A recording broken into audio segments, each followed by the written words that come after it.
Okay, here is my review of the Darkness gig that took place at the Glasgow Royal Concert Hall on Thursday the 20th of March 2025. In this video, I'll talk about the venue, the merchandise, support band, the crowd, the use of mobile phones, Justin's interaction with the crowd, and the set list. My name is Ricky, and welcome to my channel, Gig in 60 Seconds.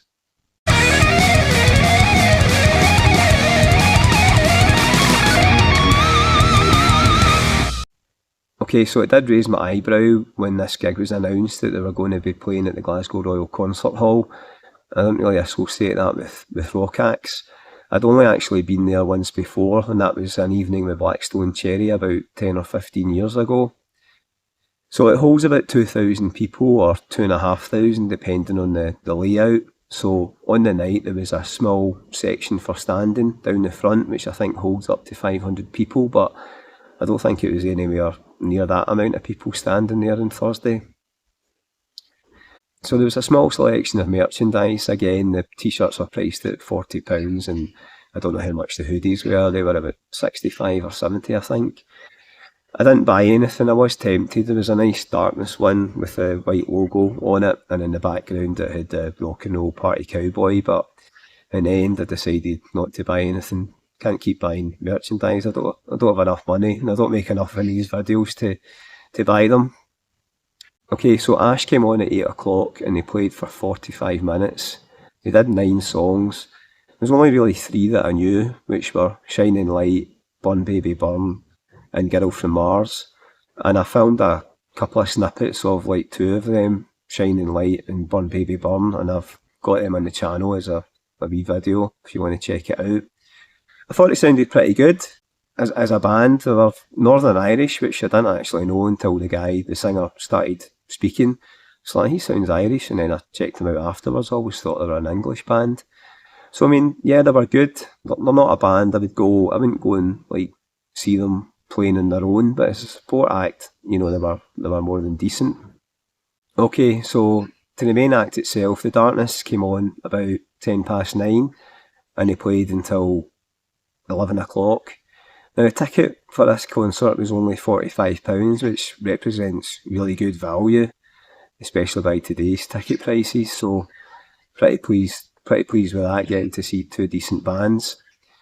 So this was them obviously playing some new stuff off the upcoming album, Dreams on Toast.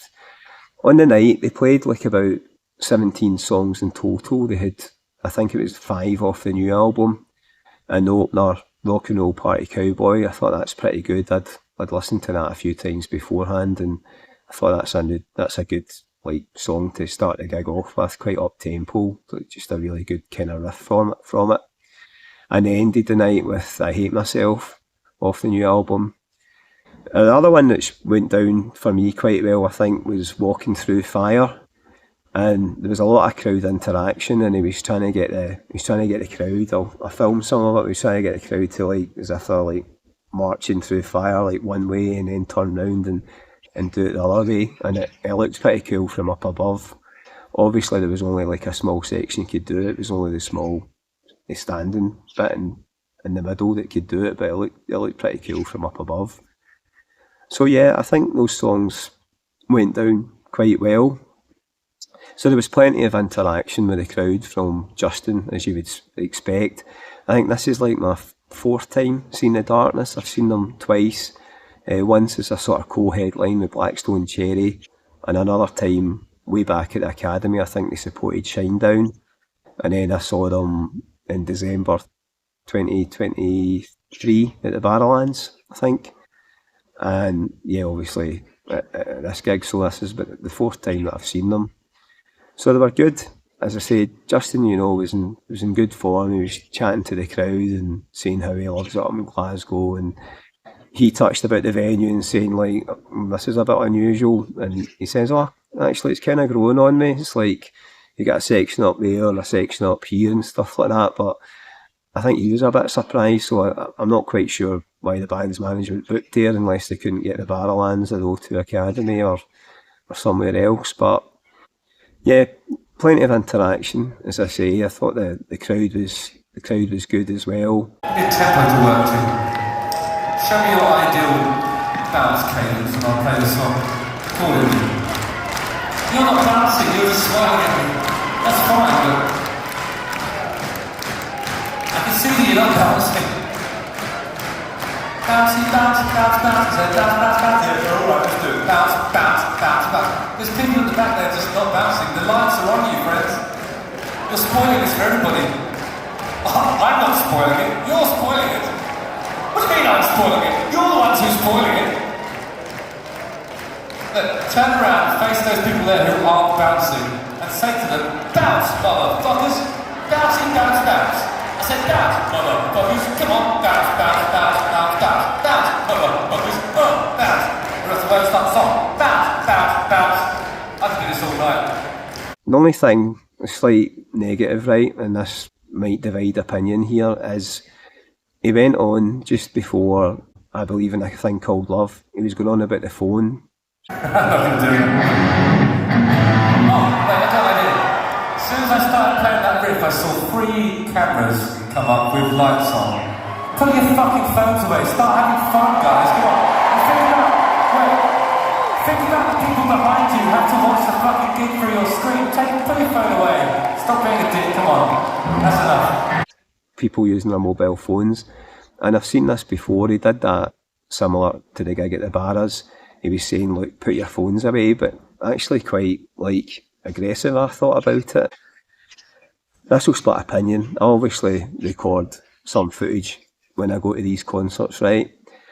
This is for my benefit so that I can watch it back, because when I'm started doing these videos, when I'm going back to all my gigs from 1993 onwards, I can't remember what a lot of these concerts are like, so I'm filming wee bits so that I can look back and I've got a legacy to know what the band sound like, and then when my daughter's older she can see it and see what her dad was into and stuff. So I hold on to that as a wee record, because I've seen loads of these bands and yeah, I had got the memories at the time, but you know they fade and you don't really remember. So I think everyone's entitled to take some footage, if I'm being honest.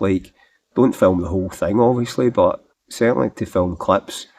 But yeah, he kind of stormed off before I Believe in a Thing Called Love. He stormed off. Wait, I can see what's happening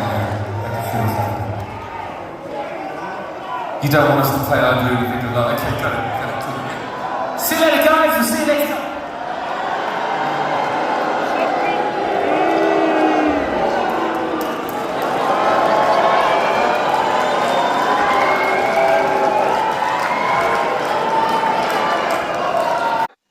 And then he's coming back in and he's saying, look, everybody get up and bounce and all that, don't stand still.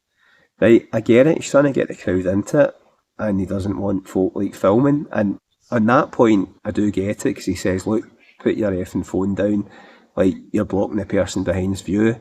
So from that aspect, yeah, I think that was quite right to say that. I always think I'm quite respectful when I'm taking videos, because at the Hydro, when I'm normally seating, it's a staggered slope, so you're not in anybody's view. And any of the footage at the Barrowlands, I'm normally over at the side, and my hands are up high, so I'm not obstructing anyone's view. Or I do a wee bit at eye level, so I'm always mindful of that.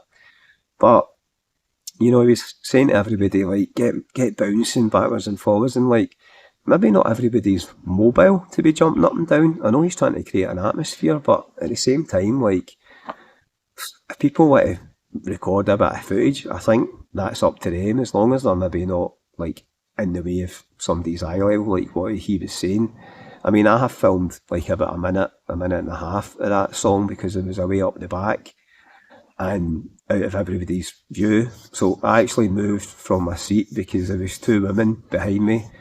I think they were part of a party of 4, and they were late 40s, early 50s, just totally pissed, talking constantly throughout it. I can't believe that nobody else said anything. I turned around and looked at them a couple of times, so I ended up just moving and going up the top, because they were letting people just stand. So if you watch my filmed footage, you'll see that there's a slightly different view where it's a little bit further away, but that's because I moved up there, so I couldn't hear that woman talking. You're there to watch a gig. Why are you talking constantly? fair enough in between a song, like say, oh, that was good or whatever, but she was just wanting to talk all the time. It was doing my nothing. That's my view on that. It does piss me off. But anyway, so they were out of order, and I think Justin was a bit out of order, just having a go at the crowd. Did it a couple of times, and to be honest, it kind of ruined that song. But I actually think that's his whole point, like trying to ruin that song for people filming it. Which, you know, he's got to remember that song 25 years ago or whatever is the main song that got a lot of people into his band, and they might not have got to where they are just now without, you know, these people liking that song. So I've got mixed views on it. I think he's right to pull people for phones up in somebody's view, but at the same time, other people that are doing it respectfully out the way and not in anybody's view, I think they're entitled to do that. And, you know, it's up to them. Anyway, that's my opinion on it. So, I was feeling terrible for this gig. I've not been well for about 3 or 4 weeks. I've got steroids from the doctors yesterday, so hopefully that'll perk me up a bit. But I didn't want to miss the gig because I was excited for it, and I did enjoy it. I just wasn't feeling that great throughout it. But, you know, I think the new songs went down well, and some of the old favourites were there as well. He also went into the crowd during Loving the Rocks when he was up on the shoulders. I got a wee bit of that, and that was pretty good. I remember him doing that in the Barrowlands when he went all round the venue, but there was only a smaller standing section for that, so that was pretty cool. As I say, his interaction on the whole was mainly positive and really good vibes, but yeah, I mean, I don't know, what would I rate the gig? Like an 8 out of 10, maybe, for it, 9 out of 10. I'd go and see them again. They are good value for money, and at £45, it was a good night. So, yeah, if you were there, let me know what you thought of the gig, or if you're going to see them as part of this tour. Okay, until next time, thanks for watching. Have a good day.